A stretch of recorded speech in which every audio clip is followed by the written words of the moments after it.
Assalamualaikum warahmatullahi wabarakatuh. Saya Nisa Nurasana dari kelas 11 IPA 7. Di sini saya akan mempresentasikan dampak penduduk Jepang di bidang budaya. Saya Nisa Nurasana dari kelompok 6. Selama masa penduduk Jepang, kebudayaan sosial dan budaya masyarakat Indonesia sangat memprihatinkan. Penderita rakyat bertambah karena segala kegiatan rakyat dicurahkan untuk memenuhi kebutuhan perang Jepang dalam menghadapi musuh-musuhnya. Terlibat rakyat dijadikan pekerja romusa, kerja paksa pada zaman Jepang, sehingga banyak jatuh korban akibat kelaparan dan penyakit. Kehidupan masyarakat Indonesia di bidang budaya, berbagai kebijakan dikeluarkan oleh pemerintahan Jepang dan bidang budaya. Kebijakan yang dikeluarkan tersebut ada yang bisa diterima oleh rakyat Indonesia, namun ada pula kebijakan yang ditolak oleh rakyat Indonesia. Jepang mengembangkan budaya yang dimiliki melalui Japanisasi budaya Indonesia. Wujudnya seperti dibudayakan lagu-lagu tarian Jepang dan penggantian tahun semi menjadi tahun Showa. Pemerintahan Jepang juga melakukan pemaksaan terhadap masyarakat Indonesia agar terbiasa melakukan seikirei. Seikirei adalah penghormatan kepada Dewa Matahari dengan cara membungkukkan badan pengarah pada matahari terbit.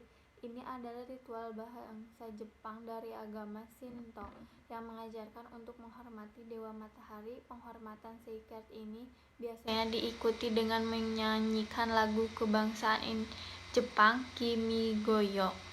Rakyat Indonesia menolak kebiasaan ini, khususnya dari kalangan umat Muslim.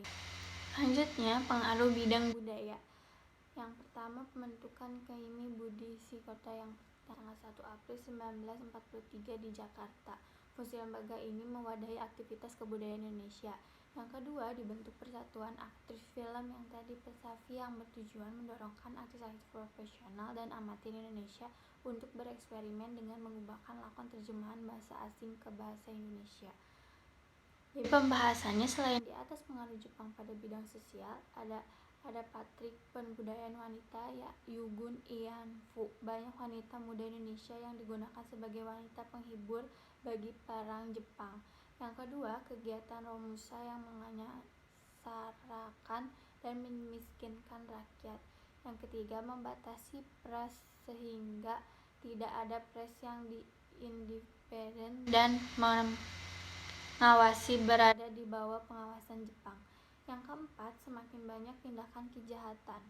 Jadi dari dampak penduduk Jepang di bidang budaya, Persasi mendorongkan artis-artis yang tadi. Banyak guru-guru dipekerjakan sebagai pejabat-pejabat pada masa itu yang menyebabkan kemunduran standar pendidikan secara tajam. Mendirikan sekolah-sekolah seperti SD 6 tahun, SMP 9 tahun, dan SLTA. Dalam pendidikan dikenalkan sistem Nippon Setri dan diperkenalkan kegiatan upacara dalam sekolah.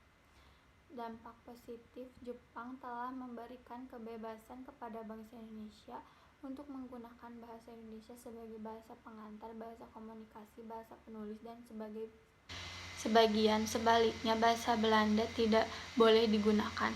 Pada tanggal 20 Oktober 1943, atas desakan dari beberapa Indonesia, didirikan Komisi Penyeburan Bahasa Indonesia.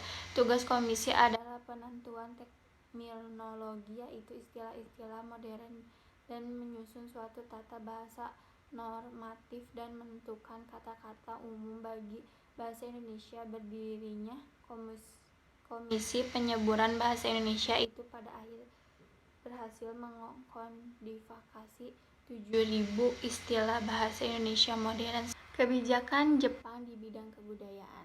Penduduk Indonesia wajib melakukan seikirei, upacara penghormatan kepada Kaisar Jepang, dengan cara membukakan badan ke arah matahari terbit. Yang kedua, membentukkan strata masyarakat dari tingkat paling bawah, yaitu rukun tetangga atau RT, yang disingkat menjadi RT, yang disebut dengan Tonorigumi. Diperolehnya bahasa Indonesia sebagai bahasa sehari-hari. Oleh karena itu dibentuknya Komisi Bahasa Indonesia pada tanggal 20 Oktober 1942 untuk memperkaya perbendaharaan bahasa Indonesia. Diadakan asosiasi atas nama-nama tempat yang berhubungan dengan Belanda. Contoh, Batavia diubah menjadi Jakarta. Para seniman difasilitasi dengan panggung dan sarana-sarana di kesenian lainnya yang bertujuan untuk kepentingan Jepang seperti memuji Dai Nippon dan meningkatkan patriotisme dalam mendukung Jepang.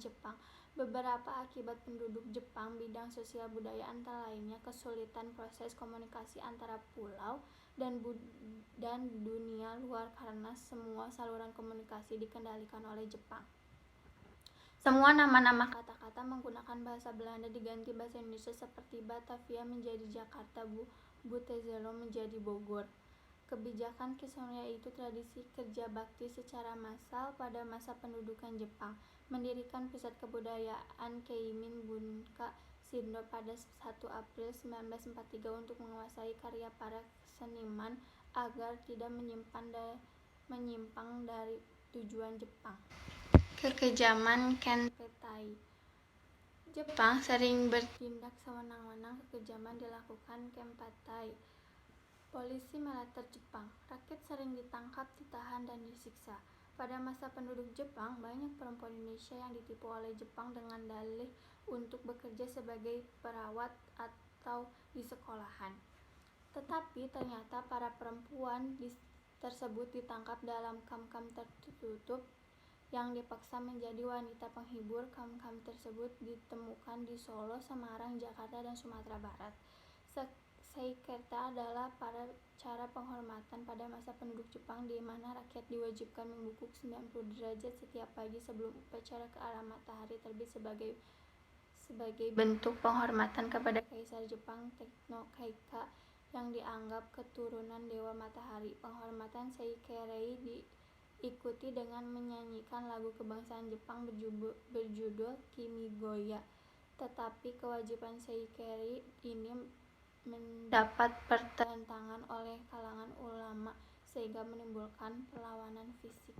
Sekian dari saya. Wassalamualaikum warahmatullahi wabarakatuh. Mohon maaf apabila ada kesalahan maupun perkataan yang kurang berkenan di hati.